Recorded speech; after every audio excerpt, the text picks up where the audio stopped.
पहले पार्ट में हमने बताया था कि आपको प्ले स्टोर से इसको कैसे डाउनलोड करना है। प्ले स्टोर से एक बार मैं फिर से दोहरा दे रहा हूँ। प्ले स्टोर का निशान आप अपने फ़ोन पे इस तरीके से पाएंगे। टच करते ही गूगल प्ले स्टोर खुल जाएगा। यहाँ पर नीचे दाहिने हाथ पर सबसे ये देखिए सूक्ष्मदर्शी मैग्नीफाइंग ग्लास की तरह ऑप्शन होगा। इसे टच करेंगे, सर्च का निशान है। सर्च बार ऊपर लिख कर आएगा। यहाँ पर आप टाइप करेंगे गूगल डॉक्स और देखिए नीचे लिखा है गूगल डॉक्स गूगल LLC।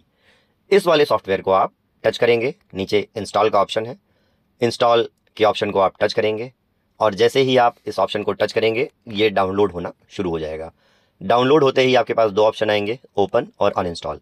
आप दोनों में से जो चाहे कर सकते हैं। फिलहाल क्योंकि हमें सीखना है तो हम ओपन वाले ऑप्शन पे जाएंगे।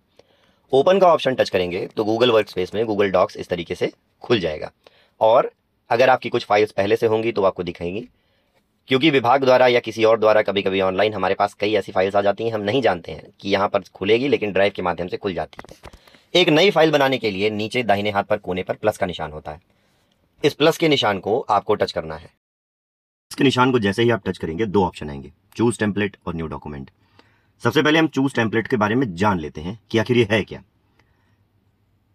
डॉक्स पहले से आपको बहुत सारा फॉर्मेट देता है जो कि बना बनाया रहता है, बस आपको भरना है। जैसे मान लीजिए आपको रिज्यूमे बनाना है, CV बनानी है, तो आप क्या करेंगे, इस रिज्यूमे जो भी फॉर्मेट आपको इसमें से पसंद आएगा आप उस फॉर्मेट को चुन लेंगे और ये उस फॉर्मेट को दे देगा। बस आपको अपना कंटेंट बदल देना है, यानी अंदर की लिखावट बदल देनी है। ऐसे ही देखिए, चाहे वो बिजनेस लेटर हो, चाहे वो इनफॉर्मल लेटर हो, चाहे एजुकेशन के लिए कुछ हो, या बहुत सारी रिपोर्ट्स वगैरह का आपको टेम्पलेट पहले से दिया हुआ है। टेम्पलेट मतलब एक ऐसा फॉर्मेट जिसके अंदर हम अपनी जानकारी भर के उस टेम्पलेट को यानी उस फॉर्मेट को अपने अनुसार प्रयोग कर सकें। ऐसे बहुत सारे टेम्पलेट्स आपको दिए गए हैं। यदि आप बाद में इसको देखेंगे बेसिक सीखने के बाद तो आप इसको अपने आवश्यकता अनुसार यूज कर सकते हैं। अब आ जाते हैं न्यू डॉक्यूमेंट। चूज टेम्पलेट के नीचे न्यू डॉक्यूमेंट है। हम न्यू डॉक्यूमेंट को टच कर लेंगे और जैसे ही टच कर लेंगे आपके सामने ये स्क्रीन दिख रही है। फिलहाल ये स्क्रीन ब्लैक दिख रही है, पर आप चाहेंगे तो इसकी थीम चेंज कर सकते हैं। आपने दूसरे नंबर पे ही देखा कि लिखा है व्यू इन लाइट थीम। आप इसे जैसे टच करेंगे देखिए लाइट थीम आ गई और अब आप बहुत ही आसानी से इसका प्रयोग कर पाएंगे। कुछ ऑप्शंस को समझ लेते हैं। सबसे पहले तो ये जो ब्लिंक कर रहा है इस स्क्रीन पर जो ब्लिंक कर रहा है इसे कर्सर कहते हैं। इस कर्सर को जैसे ही आप टच करेंगे लिखने के लिए कीबोर्ड आ जाएगा।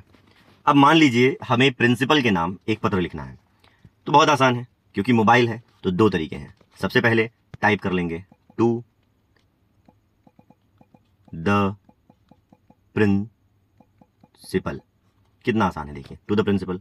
और मोबाइल में तो एक और भी बहुत ही जरूरी फीचर रहता है जो कि आपके काम को और आसान बना देता है, और वो है बोल के लिखने का फीचर। यानी अगर आपको हिंदी में भी लिखना है तो आप अपने मोबाइल से जितनी आसानी से लिख पाएंगे शायद उतनी आसानी से आप टाइप नहीं कर पाएंगे। देखिए, आज जब मैं सुबह उठा तो मेरी तबीयत कुछ खराब महसूस हुई। देखिए कितने आसानी से इसने इस पूरे वाक्य को लिख दिया और ये लिखता चला जा रहा है। इसको बंद कर देते हैं। तो मोबाइल आपके पास है तो आपके पास बहुत सहूलियत है। आपने ऑप्शन को टच किया और उसके बाद वो ऑप्शन आपका लिखता चला गया। कहीं पे कोई गलती है, जैसे यहाँ पूर्ण विराम लगाना है, तो एक आध चीजें हम कर सकते हैं। ये तो हो गया लिखना कैसे है। अब लिखने के बाद कुछ ऑप्शन हम समझ लेते हैं। सबसे पहले इसी कीबोर्ड के आसपास का ऑप्शन समझ लेते हैं। ये देखिए, पहला ऑप्शन है जहां पर मोटे में बी लिखा है। इस मोटे में बी का मतलब होता है बोल्ड। जब किसी चीज को आप सेलेक्ट करके इस बी को टच करेंगे देखिए वो बोल्ड यानी कि गाढ़ी हो गई। उसी के बगल में लिखा है आई। कभी कभी कुछ ऐसे वाक्य लिखने पड़ते हैं जो कि कोट होते हैं, तो कोट को आप डबल कॉमा में तो इन्वर्टेड कॉमा में तो करते ही हैं, साथ ही इटैलिक्स में भी आप करना चाहते हैं। तो आई जब टच करेंगे देखिए थोड़ा सा ये टिल्ट हो गया, थोड़ा सा ये टेढ़ा हो गया, थोड़ा सा ये झुक गया। और कोई भी ऑप्शन, मान लीजिए आपको बोल्ड हटाना हो या इटैलिक्स हटाना हो, तो हम क्या करेंगे, फिर से आई को टच कर देंगे, देखिए सीधा हो गया। फिर से बी को टच कर देंगे, देखिए नॉर्मल हो गया। फिलहाल क्योंकि ये द प्रिंसिपल हमें बोल्ड चाहिए तो हम बोल्ड कर लेते हैं। एंड इसके बगल में तीसरा ऑप्शन है यू और यू के नीचे है लाइन। इससे समझ में आ रहा है कि ये लिखा है अंडरलाइन। अंडरलाइन को जैसे ही हम टच करेंगे देखिए द प्रिंसिपल के नीचे अंडरलाइन आ गया। अब मान लीजिए कहीं और आपको अंडरलाइन करना है, तो आपने लिखा यह लिखता चला जा रहा है। देखिए, सेलेक्ट करने के लिए क्या करना है, यह के पास टैप करना है। जब आपने एक बार छू दिया तो यह के पास चला आया। अब यह के पास पहली उंगली या यह के पास आप टच करेंगे और टच किए रहेंगे, और जब आप टच करेंगे देखिए पूरा यह सेलेक्ट हो गया। और यह के दोनों तरफ दो छोटे छोटे, जैसे हमारे में ग्रीन कलर की बिंदियां हैं, आपके में हो सकता है किसी और कलर की हो, ये दोनों इसकी बाउंड्री है। अगर आपको यह लिखता को भी सेलेक्ट करना है तो आप बाद वाली बाउंड्री को पकड़कर खींच दीजिए। देखिए यहाँ लिखता तक चला गया। आपको पीछे का और चाहिए तो आप यहाँ ले जाइए और देखिए ये पीछे का और सेलेक्ट हो गया। और आप चाहते हैं कि इसके नीचे अंडरलाइन हो जाए तो क्या करना है, यू के नीचे लाइन। ये देखिए कितना बढ़िया से इसने काम कर दिया। इसी के साथ साथ अब ए को समझते हैं। ए है, नीचे रंग है, आप देख रहे हैं फिलहाल जो लिख रहे हैं हम ब्लैक में लिख रहे हैं। हम क्या करेंगे, अब हम कलर बदलना चाहते हैं और ब्लू से लिखना चाहते हैं। तो हमने क्या किया, इस ए को टच किया, कलर्स के ऑप्शन आए, अपने पसंदीदा कलर्स को चुन लिया, जैसे मैंने यहाँ पर ब्लू चुना है। और उसके बाद अब जब हम लिखेंगे तो GH, जैसे हमने लिखा घी, देखिए अब ब्लू से लिख उठा। कितनी आसानी से इसने रंग बदल दिया।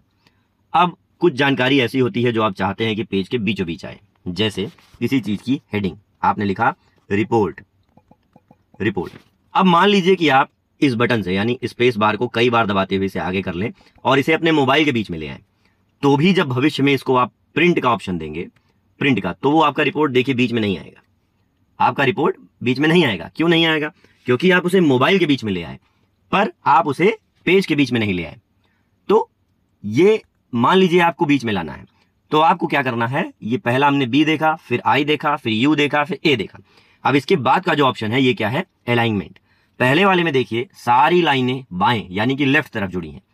उसके बाद आप देखेंगे तो सारी लाइनें बीच में हैं। उसके बाद आप देखेंगे तो सारी लाइनें दाहिनी तरफ है तीसरे नंबर पे, और चौथे में देखेंगे तो सब एक बराबर से बीच में है। इसका अर्थ क्या है, सबसे पहले तो मुझे लगता है पहला और तीसरा समझ गए होंगे। या तो सब बाएं, एक बार टच करेंगे ये बाएं हो जाएगा। अगर हम इसका आपका स्पेस बार का सब खत्म कर दें, ये जो इसने दूरी बनाई है, और तब हम इसको सेलेक्ट करें, इसको हम सेलेक्ट करें और बाएं करें, ये एक्सट्रीम बाएं है। आपको भी नहीं पता लग रहा होगा, लेकिन जैसे ही मैं दाएं का ऑप्शन सेलेक्ट करूंगा अब आपको समझ में आ जाएगा कि ये बाएं था। फिर हमको बीच में चाहिए, हम बीच में कर लेंगे, देखिए बहुत आसानी से। और प्रिंट का आप जब लेआउट करेंगे तो देखिए आपकी ये रिपोर्ट, छोटे में करके देखते हैं, ये देखिए आपकी जो ये रिपोर्ट है ये एकदम पेज के बीचों बीच है। क्या आप देख पा रहे हैं? और अब आपको ये दूरी का अंदाजा नहीं लगना है। आपने बीच में किया, आपने लेफ्ट किया, आपने राइट किया, आपने फिर बीच में कर लिया। ये जो चौथा ऑप्शन है वो इसलिए होता है कि कोई भी चीज लिखी जाएगी वो एक बराबर लिखी जाएगी, आगे पीछे नहीं लिखी जाएगी। तो ये हमने चारों ऑप्शन अच्छे से समझ लिए। हम प्रिंट मोड से बाहर आते हैं और फिर लिखना शुरू करते हैं। इसके बाद का ऑप्शन समझिए। सबसे पहले लेफ्ट ले लेते हैं क्योंकि सेंटर में हमने हेडिंग डाल दी। मान लीजिए इसके नीचे आपको नोट्स बनाने हैं, तो आपको कुछ ना कुछ नंबरिंग करना होगा। इस डॉक्स में नंबरिंग की जगह आपके पास आखिरी ऑप्शन है जिसे बुलेट्स कहते हैं। अब बुलेट्स में देखिए 2 टिक है, 2 बिंदियां हैं, 1 2 3 है और 2 ऑप्शन और है। सबसे पहले हम 2 टिक पे जाते हैं, इसको सिलेक्ट करेंगे तो देखिए एक बॉक्स बन के आ गया। बॉक्स में हमने लिखा पेपर, पेपर, फिर हमने लिखा पेन। ये जो बॉक्स है इन्हें चेक बॉक्सेस कहते हैं। चेक बॉक्सेस का मतलब ये है कि आप बाद में चाहें तो आप इसे टिक कर सकते हैं और टिक करते ये कट जाएगा। ये उस चीज के लिए जरूरी होता है कि मान लीजिए आपने कुछ खरीदने के लिए सामान की लिस्ट, या आपके यहाँ कोई आयोजन हो रहा है वहां सामान की लिस्ट तैयार कर ली, मुंह से बोल के आपने सारे लिस्ट बना ली और जो जो होता जाए आप टिक करते जाइए। देखिए आपको कोई झंझट ही नहीं कि पेन पेपर लेके काटिए। तो पहला ऑप्शन है चेकलिस्ट का, दूसरा ऑप्शन है बुलेट्स का जिसमें आपका नंबर्स हो गए। मान लीजिए किसी के आपके कई पॉइंट लिखने हैं, आपको लिखना है अब एनवलप, एनवलप यानी लिफाफा। अगर हमने एनवलप लिखना है, देखिए हमने एनवलप लिख दिया। तो ये बुलेट्स क्या करेंगे, हमको नंबरिंग तो नहीं करेंगे पर हमारे हर एक वाक्य के सामने एक छोटा सा डॉट लगा देंगे अपने आप। और इसे लगाने के लिए क्या है, जैसे हमने एनवलप लिख लिया, अब हमें ये दाहिने हाथ के नीचे कोने में जो आपको ये निशान दिखाई दे रहा है, ये है एंटर का निशान। इसको जब हम टच करेंगे अगली लाइन और पहले से बुलेट्स तैयार है। अगर आप ये भी नहीं चाहते हैं, आप चाहते हैं कि संख्या लिखी है, point number 1, point number 2, point number 3, point number 4, तो आप उसके जस्ट बगल वाला ऑप्शन टच कर सकते हैं। देखिए जो हमारे बुलेट्स थे यानी जो हमारी डॉट्स थे वो बदल गए गिनती में, अब हो गया पॉइंट नंबर 1 2 3 4। तो इस तरीके से आप इसे चेकलिस्ट, बुलेट्स और पॉइंट्स में बदल सकते हैं। अगला ऑप्शन देखते हैं। मान लीजिए आप कोई फोटो डालना चाहें, मान लीजिए कि आप कोई फोटो इस जगह पर डालना चाहें, तो आपको इस ऑप्शन में जाना होगा बुलेट्स वाले में और ये ऑप्शन सेलेक्ट करना होगा।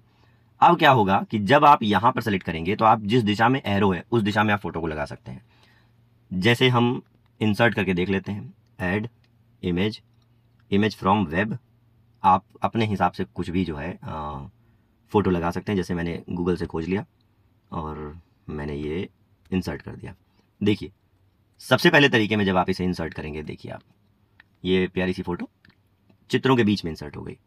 अब जब हम इसे ऑप्शन में डालेंगे, देखिए नीचे, तो हमने क्या किया, दिख रहा है कि हमें ये वाला मॉडल है। देखिए ये सबसे पहले लाइनों के बीच में है, लाइनों के बीच में नहीं होगा तो आप चाहते हैं कि रैप टेक्स्ट होगा, यानी ये जितनी दूर फोटो होगी उतनी दूर चीज़ें जो टेक्स्ट है हमारे वो लिखे होंगे। और जैसे जैसे देखिए हम अगर इसको मान लीजिए छोटा कर देते हैं चित्र को, फिलहाल जैसे चित्र है तो देखिए इसके ऊपर भी लिखा है आगे भी लिखा है, और अगर हम ये छोटे इसको करेंगे छोटा, ये देखिए हमने कर दिया इसको छोटा, तो ये जो बची हुई जगह है उसमें भी आपका टेक्स्ट आ जाएगा। लेकिन अगर आप रैप टेक्स्ट की जगह ब्रेक लाइन करेंगे तो क्या होगा, ये दोनों लाइनों के बीच में आ जाएगा। इसी तरीके से आप बिहाइंड टेक्स्ट करेंगे तो पीछे चित्र आ जाएगा, देखिए पीछे चित्र आ गया, आगे लिखा हुआ आ गया। ठीक इसी तरीके से इन फ्रंट ऑफ टेक्स्ट करेंगे तो आगे ही चित्र आ जाएगा, पीछे आपका जो भी लिखे हैं वो चला जाएगा। और इस तरीके से हमारे पास कई ऑप्शन है। मूव विद टेक्स्ट, यानी जैसे आप पोजीशन आप चाहें तो फिक्स रख सकते हैं कि चित्र वहीं रहेगा, आपने जो लिखा वो बदल जाएगा। और मूव विद टेक्स्ट का मतलब ये है कि जैसे जैसे आप एंटर करेंगे, यहाँ एंटर करेंगे तो चित्र आपका अगली जगह चला जाएगा। इस तरीके से आप बहुत सारे ऑप्शन इसमें चुन सकते हैं। मुझे उम्मीद है कि ये जो BIUA और अलाइनमेंट और बुलेट्स, ये वाले जो ऑप्शन हैं ये आपको समझ में आ गए होंगे। अब आ जाते हैं ऊपर के ऑप्शंस पे। ऊपर सबसे पहला ऑप्शन दिया है अंडू। अंडू का मतलब क्या होता है, किए गए कार्य को ना करना। जैसे हमने इस चित्र के साथ बहुत सारी छेड़खानी की, अब हम इसको जब करेंगे तो यहाँ लिख के आ गया अंडू और रीडू। जब अंडू करेंगे तो ये एक पहले पोजीशन पे चला जाएगा। फिलहाल हम ये चित्र आसानी के लिए हटा देते हैं और लिखावट पे आ जाते हैं। हम एनवेलप पे गए और गलती से हमसे एनवेलप डिलीट हो गया। हम क्या करेंगे, अंडू करेंगे और देखिए एनवेलप वापस आ गया। अगर कोई चीज़ आपसे ऐसा लगे कि हो गई है और हमें पीछे जाना चाहिए तो हमें क्या करना है, अंडू कर देना है। अंडू करने से क्या होगा, वो वापस आ जाएगा। अंडू करने से क्या होगा, जो भी हमने किया है वो एक स्टेप पीछे चला जाएगा। इसी तरीके से रीडू है। रीडू करने से एक ही कार्य को बार बार करेगा। जैसे हमने अभी इसको किया कॉपी, और कॉपी करने के बाद 4 नंबर पे कर दिया पेस्ट। अब अगर हम रीडू करेंगे तो रीडू करने के बाद देखिए ये फिर से पेस्ट हो जाएगा, फिर से एक बार रीडू करते हैं, ये फिर से पेस्ट हो जाएगा। यानी कोई एक कार्य है जो कि हम कर रहे थे और वो हमसे गलती से हो गया, तो हमें अगर उस कार्य पे वापस जाना है, जैसे मैंने बताया ना, कुछ डिलीट हो गया या कुछ आप कर रहे हैं, कुछ टच हो गया, आपको नहीं पता है क्या टच हुआ, आप एक स्टेप पीछे चले जाइए, इसे अंडू कहते हैं। उसके बाद देखिए ऊपर की ही तरफ लिखा है ए, इसे आप टच करेंगे तो बहुत सारे ऑप्शन खुलेंगे। बहुत सारे ऑप्शंस में जैसे कि एनवेलप लिखा है। अब एनवेलप को सेलेक्ट करके अगर आप इस ऑप्शन को देखें, तो टेक्स्ट में बहुत सारे ऑप्शन हैं। नॉर्मल हेड टाइटल लिखना चाहते हैं, सब हेडिंग लिखना चाहते हैं, हेडिंग लिखना चाहते हैं, और हेडिंग का साइज भी आपको दिखाया गया है।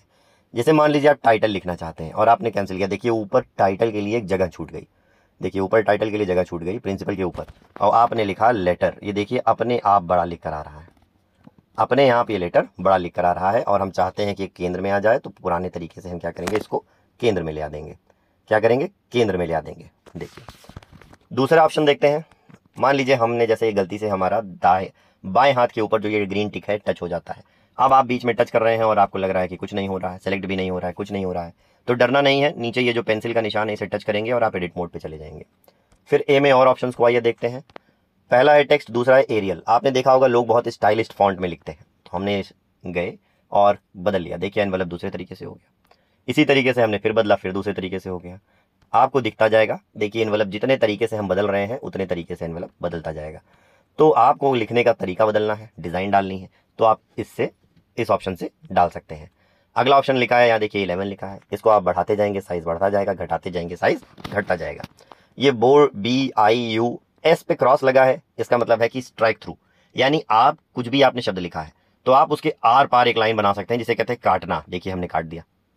ये भी ऑप्शन मौजूद है कि अगर दिए गए पॉइंट को कटता हुआ आप दिखाना चाहें तो आप इस मेथड से, इस ऑप्शन से आप कर सकते हैं। इसी तरीके से देखिए x⁻2 और x के नीचे 2, नीचे देखे दिए गए पॉइंट्स पीछे भी आए थे तो हमने उसे अच्छे से समझा दिया है। इसके बाद आते हैं लाइन स्पेसिंग, यानी 3 और 4 जो लिखा है इसके बीच में एक स्पेस दिया गया है। अगर आप उस स्पेस को कम करना चाहें तो सबसे पहले आपको 3 और 4 को सिलेक्ट कर लेना होगा। 3 और 4 को सिलेक्ट करने के बाद जब आप लाइन स्पेसिंग कम करेंगे तो आप देखिए एनवेलप के पास आ गया, और बढ़ा देंगे तो देखिए एनवेलप से दूर चला जा रहा है। तो लाइन स्पेसिंग का अर्थ ये होता है। फिर पेज ब्रेक कब होना चाहिए, देखिए पहला ऑप्शन है पूरा लिखकर, दूसरा ऑप्शन है आधा आधा, तीसरा ऑप्शन है 3 भाग में। आमतौर पे यही वाला ऑप्शन दिया जाता है। कॉलम्स लेंगे तो कॉलम्स की स्पेसिंग करनी पड़ेगी, और इस तरीके से हम ये फॉर्मेट कर सकते हैं। ए के बाद अगला ऑप्शन है प्लस। इस प्लस के ऑप्शन को आप टच करेंगे तो अपने डॉक्यूमेंट में, यानी जो भी आप लिख रहे हैं उसमें आप लिंक, कमेंट, इमेज, टेबल और मार्क्स इनको ऐड कर सकते हैं। लिंक आप जानते हैं क्या होता है, कमेंट देख लेते हैं। मान लीजिए आप चाहते हैं कि इस एनवेलप को आप लिख दें और यहाँ पर कुछ लिखा रहे, जैसे एनवेलप किसका है, आपने लिखा फॉर्मल लेटर का एनवेलप है, फॉर्मल लेटर का एनवेलप है, लिख के आपने कर दिया। अब जब आप इसको लिख लेंगे, देखिए हमने ये लिख लिया, ये हमने कर लिया, अभी भी ये येलो है, अभी भी ये येलो कलर का है, और जैसे हम इसे टच करेंगे आपका कमेंट दिखाई देगा, देखिए लिखा है फॉर्मल लेटर। अब देखिए अगला ऑप्शन है इमेज आप जानते ही हैं, फोटो आप गैलरी से उठा लीजिए। अगला महत्वपूर्ण आइटम है टेबल। जैसे आपको टाइम टेबल बनाना हो तो आपको चाहिए 8, 1, 9। एक जगह आप टाइम लिखेंगे, 8 जगह आपके पीरियड्स यानी कि बेल लगेगी।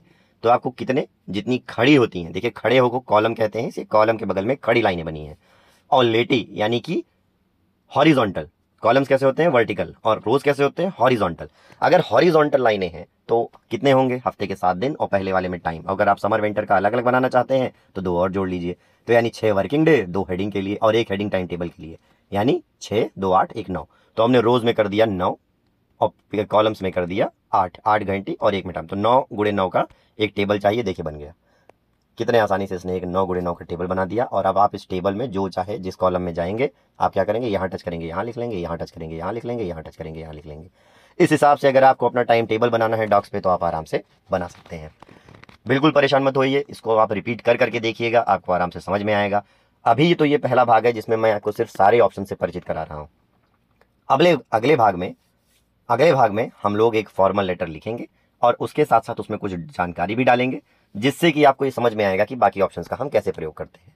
चलिए प्लस करते हैं और आप देखिए टेबल और मार्कअप्स में अगर आप कुछ लिखना चाहें अपने हाथ से, टेक्स्ट टाइप करके नहीं, जैसे आपने कोई पेपर लिख दिया और आप यहाँ पे साइन करना चाहें तो क्या हो जाएगा, आप इसका प्रयोग करके साइन कर सकते हैं। इस तरीके से मैंने आपको सभी ऑप्शन समझा दिए हैं। और कमेंट्स यानी इसके प्लस के बाद वाला जो ऑप्शन है वो कमेंट्स का है, जैसे हमने एनवेलप के साथ कमेंट डाला था। ऐसे कमेंट्स को पढ़ने के लिए इसको टच किया जाता है। देखिए जो एकलौता कमेंट था वो यहाँ पर लिखकर आ गया, नीचे लिखा है फॉर्मल लेटर। इसके बाद ये 3 डॉट्स हैं, इन 3 डॉट्स से आपके बेसिक जितनी भी चीज़ें हैं वो पता लग जाती हैं। मतलब जो जो ऑप्शंस आपको गूगल डॉक्स ने आपके लिए दिए हैं वो पता लग जाते हैं। उम्मीद है आपको वीडियो पसंद आई होगी। इस वीडियो में गूगल डॉक्स का जब ये पेज खुलता है तो आपके पास सामने जितने ऑप्शंस आते हैं उसको समझाने का एक प्रयास किया गया है। अभी ये वीडियो पूरी नहीं है, इसका सेकंड पार्ट आएगा, उसमें हम इसे यूज़ करेंगे और यूज़ करते हुए देखेंगे कि एक एक भाग का क्या मतलब है और आप उसी के साथ प्रैक्टिस करेंगे। आप कमेंट सेक्शन में जरूर लिखकर बताइएगा कि आपको वीडियो कैसी लगी। अगर आप कोई और इंप्रूवमेंट चाहते हैं तो वो भी लिखिएगा। चैनल के साथ जुड़े रहिए। धन्यवाद।